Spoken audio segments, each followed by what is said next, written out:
What's going on, guys? Jacob Ober here. So, the first round of the NFL playoffs just concluded with a 17-9 Seattle Seahawks victory over the Philadelphia Eagles, who lost Carson Wentz early in the game to a head injury. Josh McCown started the rest of the game for the Eagles, and Seattle was able to scrape away with an 8-point victory, meaning that the Seattle Seahawks are going to be Green Bay's opponent next Sunday at Lambeau Field. And the last time these two teams met in the postseason, we remember how painful that was for Packers fans, and I can't actually believe that was 5 years ago. That happened in January of 2015, but that was the last time these two teams met in the playoffs. Since then, Seattle has played Green Bay 4 times. They are 1-3 in that span, including 0-3 against Green Bay at Lambeau Field. And Russell Wilson in those 3 games at Lambeau Field has 3 touchdowns and 6 interceptions combined. So, Green Bay has certainly had Seattle's number at Lambeau Field. It's obviously a very, very good thing that Green Bay is going to get to play this game at home at Lambeau Field. But a lot of people have kind of ripped on Seattle and Green Bay. These are 2 teams that a lot of people have, kind of thought have been overrated at times this season because of the way in which they win football games. But, they're both very, very good football teams. You can't deny that. You don't get to the divisional round of the NFL playoffs without being a good team, or to get double-digit wins without being a good team. So, the big matchup here that I really want to talk about, though, obviously Seattle has Russell Wilson, and Russell Wilson, if this is a close game in the fourth quarter, I will be very, very, very nervous because he is one of the best clutch passers I have ever seen. But where I think this game is going to be decided is when Seattle is on offense at the line of scrimmage.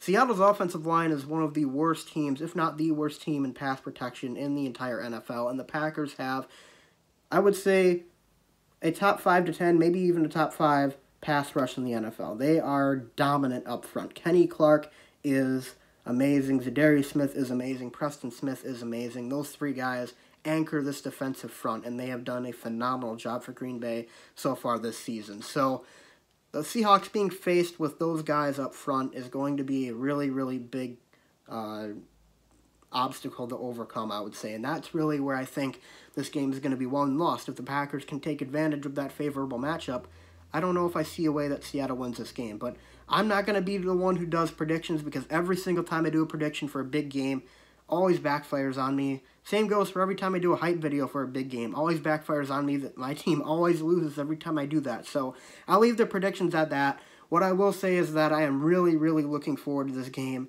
Russell Wilson versus Aaron Rodgers, 2 guys who I believe will be in the Hall of Fame at some point after their career is over. I would expect Rodgers to be a first ballot, and if Russell Wilson continues to do what he's been doing, I would expect him to be a first ballot as well.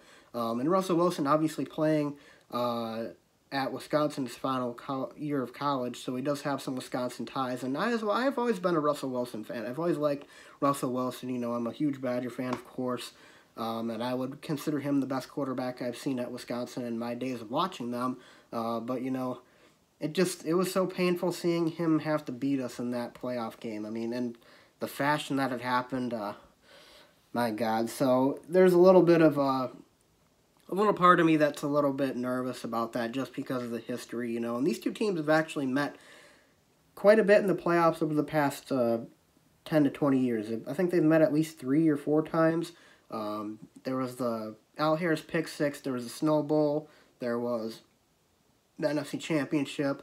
I don't think there was actually one more than that, but the Packers and the Seahawks have met a lot, so this is kind of like I would probably consider Seattle, next to Dallas, probably our biggest rival outside of the division. So this is a huge game, obviously, and obviously it's the playoffs, elimination game, win or go home, but, just the level, the magnitude of it with 2 potential Hall of Fame quarterbacks, and it being at historic Lambeau Field, and it being, 2 longtime NFC rivals.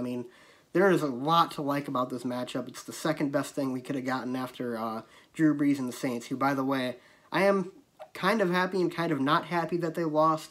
I was kind of hoping they would win, because I think Seattle would have a really good chance at going on the road and knocking off the 49ers, who are really the only team I see that, in the NFC anyways, that can actually, beat the Packers, or who I don't feel confident in playing. So I think Seattle would have a good chance at going to the 49ers and knocking them off, but also because of the Seattle or the Saints winning knocks out the Vikings, who I hate more than any NFL team ever, and also getting Seattle at Lambeau Field in the cold and snow would obviously be a favorable matchup for Green Bay, seeing as how the Saints play in a warm weather climate in a weather-controlled dome for half of their games, and Drew Brees' career home road splits aren't really that great. But, a part of me also wanted them to lose because of the fact that we would get a more favorable matchup in the divisional round, because, of course, the Saints are still the Saints, and like I said with Seattle, they've got a really bad offensive line, and I would say the Packers' biggest strength this season has been their running game and their pass rush, and that's been the biggest difference between last year and this year. So overall, I'm feeling pretty confident about this game. Obviously, you still got to play the game, and there's no telling who's going to win when all is said and done. But it's going to be a really exciting matchup. I can't wait to see who wins, and yeah, that's about as far as I'm going to go for predictions. I don't want to jinx anything with my predictions. So until next time, guys, thanks for watching. Be sure to leave a like and subscribe. Comment below who you think is going to win this game and who you think the Packers might face in the NFC Championship game if we do in fact win. Be sure to leave a like and subscribe. Follow me on Twitter @sports41512 and on Instagram using Jacob_Ober, and I'll see you guys next time. Go Pack, go.